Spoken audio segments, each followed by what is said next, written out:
Maka di sini apabila pun seseorang itu harus dibunuh secara legal, perintah agama agar membunuh dengan jalan yang baik. Coba lihat, al-ihsan bahkan di dalam membunuh, apalagi di dalam berbuat kebaikan. Bagaimana kebaikan yang diajarkan oleh Rasulullah tidak hanya kepada sesama manusia, akan tetapi juga kepada hewan, kepada binatang. Maka ini adalah Islam. Jadi menyayangkan ya purno hak asasi manusia kepada orang Islam. Mana apa yang purno? Cik orang Islam kamu form tentang hak asasi manusia. Khutbah wada adalah pencetusan hak asasi manusia yang pertama di muka bumi. Di era modern orang baru tahu hak asasi manusia. Waktu kena PBB nyampimnya kenang tapi keroroi, cimnya kenang orang Islam gak ada hak asasi manusia.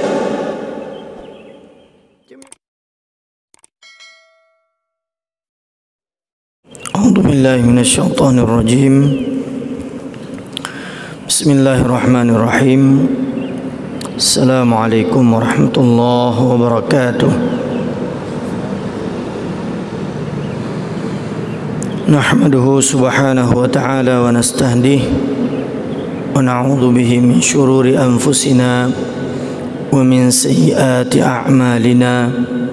Man yahdihillahu fala mudilla lahu wa man yudlilhu falan tajida lahu waliyyan mursyida.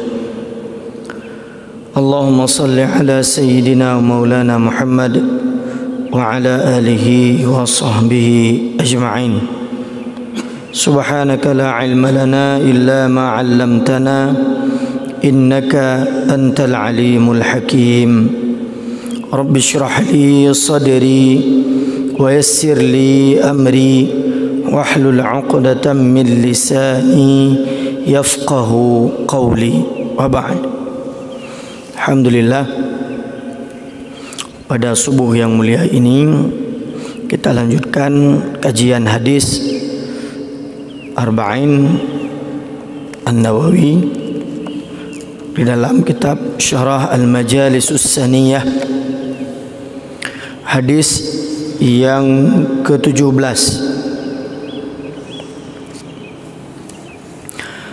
An Abi Ya'la Shaddad bin Aus radhiyallahu anhu an Rasulillah sallallahu alaihi wasallam qala inna Allaha kataba al-ihsana ala kulli shay'in fa idza qataltum fa ahsinul qitlah wa idza dhabhtum فأحسنوا الذبحة وليحد أحدكم شفرته وليريح ذبيحته. رواه مسلم. Hadis dari Abi Ya'la Shaddad bin Aus radhiyallahu an dari Rasulullah sallallahu alaihi wasallam. Beliau bersabda, sesungguhnya Allah katabal ihsan, menentukan ihsan, ala kulli syai'in, di atas setiap sesuatu. Fa idza qataltum, apabila kalian membunuh, fa ahsinul qitlah, maka baguslah di dalam melakukan pembunuhan tersebut. Wa idza dzabhtum, apabila kalian menyembelih, fa ahsinudz dzibhah, maka baguslah kalian di dalam menyembelih. Wal yuhidda ahadakum syafratahu, agar menajamkan seseorang di antara kalian pisaunya atau alat sembelihnya. Wal yurih dzabihatahu, dan menenangkan hewan sembelihannya. Rawahu Muslim. Hadis diriwayatkan oleh Imam Muslim. Hadis ini merupakan bagian daripada ketentuan syariat, merupakan bagian daripada adab di dalam Islam. Maka adab itu tidak hanya pada sesuatu atau pada makhluk yang bernama sesama manusia, akan tetapi terhadap binatang juga memiliki adab tersendiri.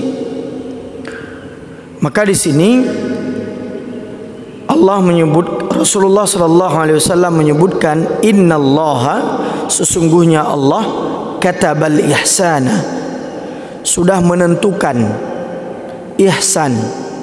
Maka ihsan di sini, kalau ihsan kepada Allah, sebagaimana hadis yang diriwayatkan oleh Sayyidina Umar ketika datang malaikat Jibril menanyakan kepada Rasulullah sallallahu alaihi wasallam, mal ihsan, apa itu ihsan? Al ihsan an ta'budullah ka'annaka tarahu, ya, an ta'budallah ka'annaka tarahu, engkau menyembah Allah seolah-olah engkau melihatnya. Fa in lam takun tarahu fa innahu yaraka, apabila engkau tidak dapat melihatnya, maka sudah pasti dan tentu Allah Maha melihat apa yang engkau lakukan. Itu ihsan kepada Allah. Akan tetapi ihsan terhadap manusia, kata para ulama, ini lebih luas. Syekh Mutawalli Asy-Sya'rawi di dalam menyebutkan ihsan, ya, ihsan itu tidak hanya bersifat melakukan kebaikan pada sesuatu yang bersifat biasa-biasa saja, atau sesuatu yang baik. Apa itu yang baik? Yang baik itu ya ihsan, kita memberi sedekah, ihsan, memberi bantuan, ihsan, ya, sehingga orang yang sering memberi bantuan atau disebut donatur, itu disebut dalam bahasa Arab muhsinin. Nah, jadi kalau di Mesir dulu, ya, orang-orang yang sering memberi bantuan kepada mahasiswa-mahasiswa, ya, baik itu ketika bulan Ramadan memberi takjil dengan berbuka puasa, atau di hari raya Aidil Adha memberikan daging kurban, atau memberikan bantuan sembako, minyak, beras dan lain sebagainya, maka disebut mereka sebagai muhsinin. Maka itu adalah orang-orang yang ihsan, artinya memberi bantuan kepada orang lain, dan ini bersifat ihsan itu pada sesuatu yang memang baik. Akan tetapi ketika Allah memerintahkan ihsan, ya, kepada setiap sesuatu, artinya baik sesuatu itu yang kita lihat secara naluri, secara lahiriah baik, ataupun secara lahiriah itu nampaknya kasar, maka Allah, Rasulullah sallallahu alaihi wasallam di sini menyebutkan, innallaha katabal ihsan, Allah menentukan, mewajibkan. Kataba di dalam makna bahasa Arab artinya wajib. Maka kataba di sini ada dua. Ada kitab takdiri atau takdiriyah, ada kitab syar'iyah. Kalau kitab takdiriyah artinya Allah menentukan takdirnya seperti itu, ya, Allah menentukan takdirnya seperti itu, seperti yang di dalam hadis ini, katabal ihsan, Allah menentukan, artinya sudah ditentukan oleh Allah. Ada makna kataba atau kitab itu syar'iyah, atau di dalam hukum syar'i, seperti kutiba alaikumus siyam, ya, difardukan kepada kalian untuk berpuasa. Kutiba alaikumul qital, difardukan kepada kalian untuk berperang. Ya, kutiba alaikumul qisas, difardukan kepada kalian untuk menerapkan qisas. Ini makna kataba secara syar'iyah. Sedangkan ini makna kataba ini, ya, secara takdiriyah. Artinya kita sudah ditentukan oleh Allah di dalam setiap sesuatu itu harus ada ihsan, dengan jalan yang baik.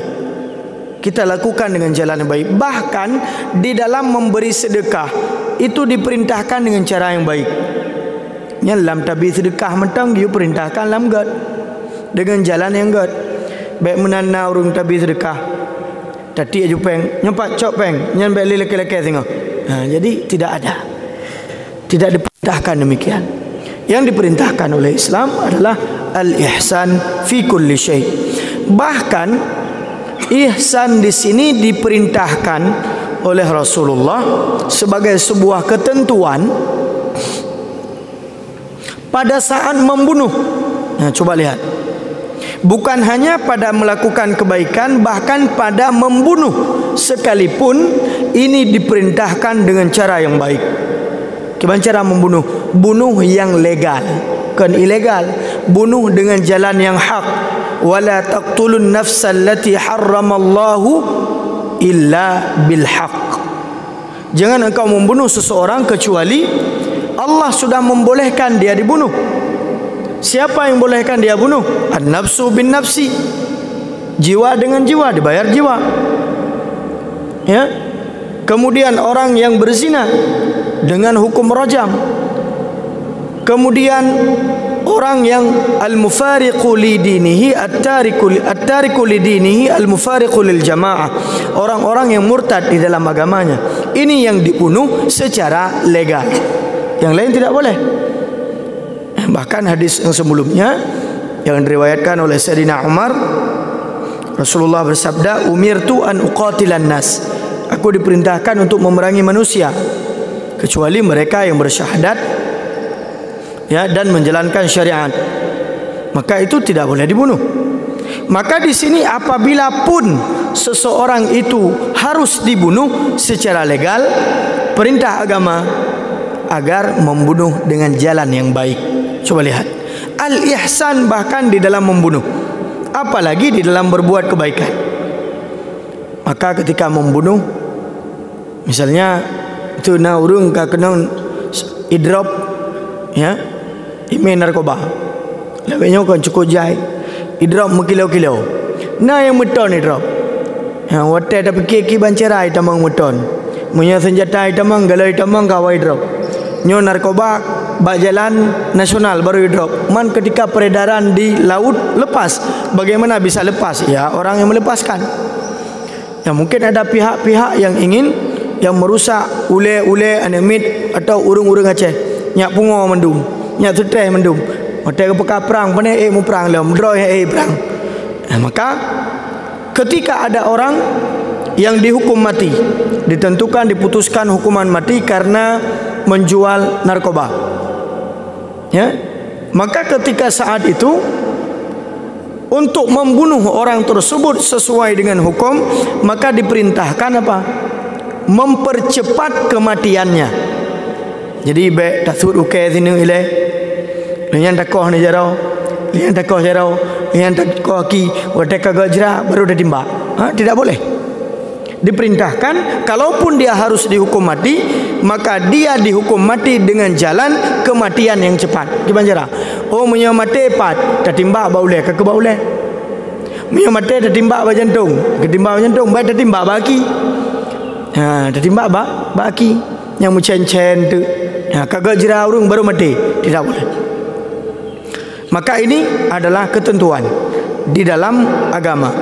Bahkan di dalam membunuh sekalipun yang legal, bukan membunuh yang ilegal. Hanjur tengok tak pogop. Secara ilegal. Kemudian wa idza dzabhtum fa ahsinu dzibhah. Ketika engkau menyembelih yang menyembelih hewan kurbankah atau menyembelih takhauri mulut, natasi manok, natasi itik, ataupun menyembelih akikah, ataupun menyembelih nanazar katanya, maka silahkan menyembelih dengan jalan yang baik. Bagaimana cara menyembelih yang baik? Sesuai dengan ketentuan syariat. yang sudah ditentukan oleh fikih. Apa itu? Ya, yang pertama yang mempertajam pisau. Ya, wal yuhidda ahadakum syafratahu, mempertajam ya alat sesembelihannya. Alat sesembelihan itu ya baik itu daripada pisau ya, dari yang bentuk dari pokoknya membunuh, putuh mareh, ditajamkan. Setelah ditajamkan, jangan ditajamkan pisau ike kameng atau ike hewan yang akan disembelih. Nada kelam, bocok kelam ya, dikin tidak boleh. Ya, walaupun nyan binatang, hanjut. Walaupun itu hanya onyokan sekedar seekor binatang saja, tidak apa-apa, hanjut cik. Kemudian setelah mempertajam pisau, jangan menampakkan ketika menyembelih itu di hadapan binatang yang lain. Di hadapan binatang yang lain. Anjir dah pedih. Ya, nyo tu menonton ya, nyo satu giliran kah. Ya, ada penonton bawa binatang. Menggengkai surak binatang. Nah, tidak boleh. Jangan mempertontonkan di hadapan binatang yang lain. Cuma nyo bukan dah bahas nyo sabakan kurban mentang. Tetapi di luar juga daripada kurban. Tak sembelih. Ya, nyo mentang bulu mulut biar udu. Yang kadang-kadang nar jenazah mana. Baik daripada ke mana lain atau langkawan mana lain. Kemudian setelah jangan menampakkan ya, mempercepat sesembelihan tersebut. Jadi baik tarok watu uyup asal kaputuh dua urat. Yang pertama urat nafas, yang kedua artinya urat udara, yang kedua urat makanan. Kan selesai. Artinya mempercepat sesembelihan. Kemudian jangan lupa sebelum menyembelih mengucapkan samillah, karena diharamkan kita memakan sesuatu yang disembelih tidak atas nama Allah Subhanahu wa taala. Ya. Lam yuzkar ismullah fih, belum disebutkan nama Allah padanya. Bismillah, Allahu akbar. Kalau tazir baru sah kita makan. Maka ini ketentuan di dalam menyembelih. Maka ketika kita menyembelih hewan-hewan tersebut yang akan kita makan, maka inilah ketentuan agar memperindah, memperbaiki, memperlembut, jangan kasar. Tagusu binatang.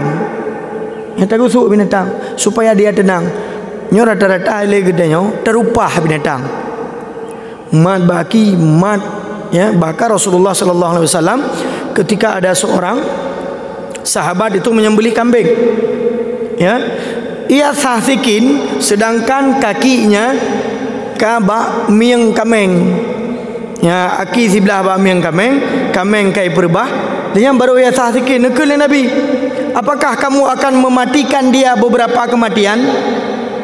Pukul kena poh ji dengan dua agama mati atau leher agama mati. Artinya apa? Jangan menyiksa binatang. Anjur siksa binatang. Maka kalau kita ingin menenangkan binatang, tenangkan dia sebelum kita menyembelihnya. Penelitian dari institut ya di Bogor menyebutkan bahwasanya binatang yang disembelih di dalam keadaan stres ya, tingkat asam laktatnya itu tinggi, sehingga ya daging yang dihasilkan terhadap seekor binatang yang disembelih karena keadaan binatang tersebut terpaksa atau dalam keadaan stres itu pucat, hanagot, pH-nya rendah. Nah, lu tampum si pH yang putra. Cuma lu baca sekali lagi ya. Artinya apa? Tidak baik. Ketika disembelih seekor binatang, dibuat penelitian yang ditenangkan dengan nama Allah, kemudian dia direbahkan, ditutup matanya, kanjut kameng tutup mata kameng. Yang punya manok cibat teman bau dia kan tutup mata. Tapi punya kameng kena gelunyung banyak mecut, tutup mata dengan gelunyungnya. Maka dia tenang, tidak stres. maka ini memperindah di dalam menyembelih, memperbaiki di dalam menyembelih. Jadi baik lagi tanya, ya, tak pedih sakitnya pak binatang, maka memperindah hal tersebut. Kemudian selanjutnya adalah hari ini ternyata kecintaan orang, kecenderungan orang, baik itu muslim maupun non muslim, terhadap makanan halal ini luar biasa. Ya, bahkan di Thailand yang mayoritas non muslim, di Jepang, di Korea Selatan, dan bahkan di beberapa wilayah Eropa, ini meningkat secara drastis. Orang-orang mencari makanan halal, termasuk daging halal. Bagaimana daging halal? Daging yang disembelih dengan tata cara Islam. Yang kalian rata-rata awasi punya di daerah Eropa, yang awak Turki, ya. Jadi daging-daging disembelih oleh mereka yang Muslim dan dengan tata cara Islam. Kemudian juga secara ilmu kesehatan, ya, binatang atau daging yang disembelih dengan cara syariat, dengan cara Islam, ini jauh lebih sehat dibanding daging yang disembelih dengan cara tidak Islam. Ya, cara tidak Islam bagaimana? Maka hadis ini juga hadir. Kenapa? Karena di zaman jahiliyah, orang ketika gesia binatang perlesi, munya perle gate, kaku getak gate mentang kameng anak gesia, kaku kameng kacapi, anak lelaki. Yang munya perle Iran tro orang Hawaii, putra Iran Hawaii. Oh, Iran Hawaii sia atau asopa, yang gesia asopa apa? Kameng mentang udep, limau mentang udep, unta mentang udep, nyamban sakit. Yang jahiliyah. Maka Islam datang bukan hanya, ya, menjunjung tinggi hak asasi manusia, tetapi Islam juga menjunjung tinggi hak asasi hewan, hak asasi binatang. Uronyo sagai urungkun, oh komunitas pencinta hewan dan lain sebagainya. Tidak, Islam sudah menjunjung tinggi hal ini jauh sebelum ada kelompok-kelompok atau komunitas tersebut. Maka Islam tidak membolehkan menyakiti binatang. Maka daging yang disembelih dengan cara Islam, dengan cara syariat, ini lebih sehat. Kenapa? Darah itu keluar secara sempurna dari daging-daging yang ada, atau dari urat-urat yang ada di dalam daging binatang tersebut. Jadi tibir mentura mareh rataku tadi. Tetapi miyahana tadi maka gepaharum bangke, pakang gepaharum bangke, karena darah mantang menjampu dengan sehingga jut ke penyakit. Apalagi cara menyembelih, ya, orang-orang yang terkadang non muslim. Nah, yai pukonta, yai setrum trat, teglang ni, mate limo setrum. Nah, yang menyai Brazil, elung kalam video, pale wirea, ipeh ba, ika limo, ipeh ba utak limo, no ba ule limo ipeh, tum ipeh, geger utak limo. Mamnya geger, mamnya juk limo pungo kiban, habis hurung ipo, anak jadi mati. Maka tidak boleh menyakiti binatang. Maka menyakiti binatang, ya, walaupun kita ingin menyembelih, ya, ini dilarang. Kemudian ada satu hal yang mungkin lagi viral sekarang, dengan heboh-heboh, putrayan berburu dengan tujuan tidak memakannya. Maka ini orang yang berburu, ya, timba cicim, lu timba han apa jo? Yang haram. Orang yang pelaku desya, zalim, yang makhluk Allah.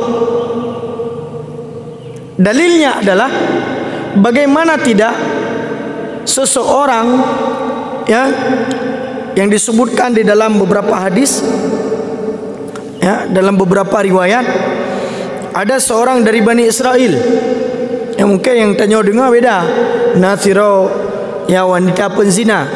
Tapi di sini disebutkan di dalam beberapa kitab, ada seorang laki-laki ke wanita dari Bani Israel dia orangnya fajir, orangnya akai, bermaksiat, orangnya melakukan kekejian dan kemungkaran. Kemudian pada suatu ketika dia melihat ada seekor anjing yang di dalam keadaan kehausan, yalhath minal atash. Kemudian ketika melihat anjing tersebut haus, dia melepaskan sepatunya. Ikalan namon tapi hanadima. Icok ipatu, icrong iya dengan ipatu uji, kemudian ibi ke athenya. Maka pada saat itu, ya, Allah mewahyukan kepada Nabi pada waktu itu, pada zaman tersebut, bahwasanya, ya, Allah telah mengampuni dosa-dosanya. Coba lihat, Allah kepampun dosa gara-gara agad akai ke binatang, walaupun binatangnya ase, walaupun binatangnya ase. Kemudian diriwayatkan, ya, di dalam beberapa riwayat daripada Ibnu Asakir di dalam sejarahnya, daripada beberapa sahabat Abu Bakar Asy-Syibli, beliau, ya, Ibnu Asakir melihat atau meriwayatkan daripada beberapa sahabat Asy-Syibli, Abu Bakar Asy-Syibli, bahwasanya salah seorang sahabat itu melihat Asy-Syibli di dalam tidur mereka setelah beliau meninggal. Jadi lumpur ulama bedang lumpur kedanya. Jadi beda persabahan, oh nya lumpur dengku. Hai kannya, ya, nya lumpur ulama bedang lumpur kedanya, lumpur kedanya tak hanatung semayang. Tak baru lu tatung gentet. Nya lumpur kedanya. Trap itu bi gentet tiga baru dengar tu. Ya? Atau pu tak pegat baru dengar tu. Takalan HP tak bukanya, tak buka aje, takalan maksiat dan sebagainya. Tetapi lumpur ulama le semayang. Ulama le semayang dalam keadaan berwudu, dalam keadaan suci, maka lumpur-lumpur gat kan gat melumpur sampai dengan subuh. Maka pada saat itu sahabat Asy-Syibli melihat beliau di dalam tidurnya, dan bahkan beliau pada saat itu sudah meninggal. Jadi kekalan ganyan ka meningkai dan kekalan di dalam lumpur. Pada saat itu dikatakan, ma fa'alallahu bika qala awqafani baina yadayhi al-karimataini. Apa yang sudah Allah berikan kepadamu wahai Syekh? Beliau menyebutkan, Allah menempatkanku di sebuah tempat yang mulia, ya, di tempat yang sangat baik.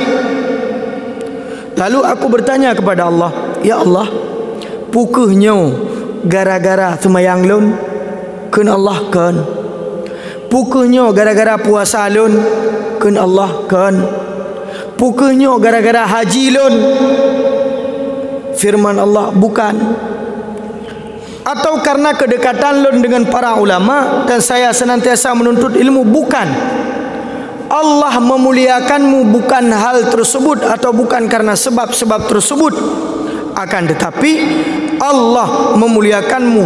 Tidakkah engkau ingat ketika engkau berjalan pada jalan sempit yang ada di tengah-tengah kota Baghdad, engkau melihat seekor kucing atau anak kucing yang di dalam keadaan kehausan, di dalam keadaan kedinginan karena salju yang sangat dingin. Kemudian engkau mengambil kain daripada bajumu dan engkau menyelamatkan kucing tersebut daripada rasa lapar, daripada rasa dingin, sehingga aku mengampuni dosa-dosamu pada saat itu dan aku merahmatimu karena ihsanmu, kebaikanmu terhadap seekor kucing tersebut. Ya, mban kalian gara-gara agak akai keminya gebi umpun mia uronyo cukup cai urang li pupak mia hana tanggung jawab cin kala majalan tu mia mupak kadang-kadang hancur badan. Binatang dumpu binatang kan hanya mia, apalagi kucing, ya, apalagi kucing. Rasulullah pernah menghentikan sebuah pacuan kuda gara-gara kucing lewat. Anak mia lewat, diselamatkan oleh Rasulullah. Bagaimana kebaikan yang diajarkan oleh Rasulullah tidak hanya kepada sesama manusia, akan tetapi juga kepada hewan, kepada binatang. Maka ini adalah Islam. Jadi menyayangkan ya purno hak asasi manusia kepada orang Islam. Mana apa ya purno? Cik orang Islam kamu form tentang hak asasi manusia. Khutbah wada adalah pencetusan hak asasi manusia yang pertama di muka bumi. Di era modern orang baru tahu hak asasi manusia. Waktu kena PBB nyampi punya kenang lebih keroroi, cimnya kenang orang Islam gak ada hak asasi manusia. Cimnya kenang orang Palestin, cimnya kenang orang Suriah, cimnya kenang orang-orang yang Islam di tengah-tengah di tengah-tengah mayoritas non Muslim. Nato dengan jawab hana. Nato yang pegang hak asasi manusia hana. Apalagi hak asasi binatang. Maka ini adalah Islam yang menjunjung tinggi hak asasi manusia dan hak asasi binatang. Gayu oleh Allah, diperintahkan oleh Allah agar kita melakukan ihsan di dalam setiap sesuatu. Apabila kita menyembelih, maka sembelihlah dengan cara yang baik. Apabila kita membunuh, maka bunuhlah sesuatu yang legal dengan jalan yang baik. Dan apabila kita melakukan sesuatu yang baik, apalagi diperintahkan dengan jalan yang baik. Maka hadirin yang dimuliakan oleh Allah, mudah-mudahan dengan penyampaian ini kita semakin memperbaiki kehidupan kita, akhlak kita, baik dengan sesama makhluk manusia ataupun makhluk hidup yang lain, ya hewan, tumbuhan, menyahana perlebet takoh, nyoronyo cakalan bagi ban, liu takoh bakai, taputreng kaya dari gle, oronyo itren iya dari gle, abeh kota, abeh desa. Pakan kata takoh bakai nyan le gedanyo hana ihsan terhadap makhluk Allah. Maka legadanya diperintahkan untuk ihsan fi kulli syai, pada setiap sesuatu. Mudah-mudahan bermanfaat kepada saya sendiri yang masih fakir ilmu pengetahuan dan bagi kita semua. Subhanakallahumma wa bihamdika asyhadu an la ilaha illa anta astaghfiruka wa atubu ilaika. Aqulu qawli hadza wa astaghfirullahal azim li wa lakum. Assalamu alaikum warahmatullahi wabarakatuh.